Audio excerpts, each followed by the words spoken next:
Pamirsa rancangan peraturan daerah Ranperda pungutan bagi wisatawan asing ke Sanggra Becik oleh Samian Baga.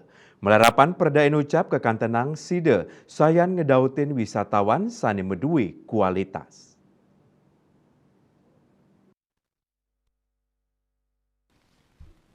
Manut Pangurati Ekonomi Profesor Iwayan Ramanta melarapan medal nyani pikayunan luih saking sumber dana perawatan manusia alam tur kebudayaan Bali sane kaunggahang ringran perda pungutan utawi retribusi wisatawan asing patut ketampenin becik.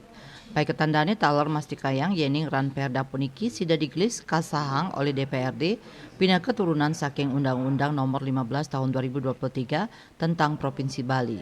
Kawawen pungutan dase US dollar utawi 150 tali rupiah nenten mesai sarang biaya hidup wisatawan asing ring Bali. Yening selain saking produk domestik regional bruto PDRB Provinsi Bali warse sida kantos 6,5 triliun rupiah. Raris pabuat Krama Bali angin perawatan budaya pindah ke modal dasar pariwisatan lasang sawetara kali dasa triliun rupiah warse. Sayang sareng kontribusi wisatawan asing sanewanta 150 tali rupiah adiri inucap mejanten kuentenan nyani kantun kirang sayang sareng prabiya Krama ring sajerning ngemit budaya Bali. Pai ketandane mastikayang melarapan perda inucap taler sapisanan sida ngedautin manah wisatawan sane madue kualitas. Kita berharap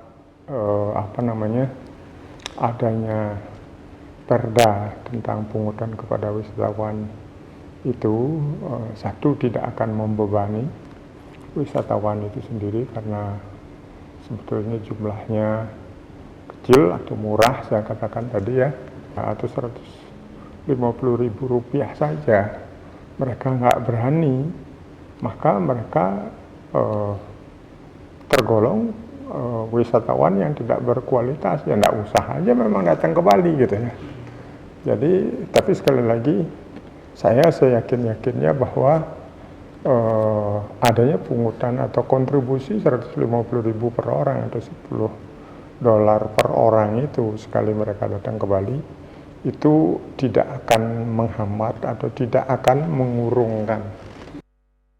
Pai ketandane taler ngaptiang mangde pawigunan dana retribusi puniki sayuwakdi transparan tur kaanggen pamidabdab ngemit alam manusia tur budaya Bali.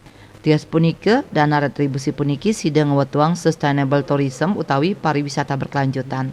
Andika Bali TV.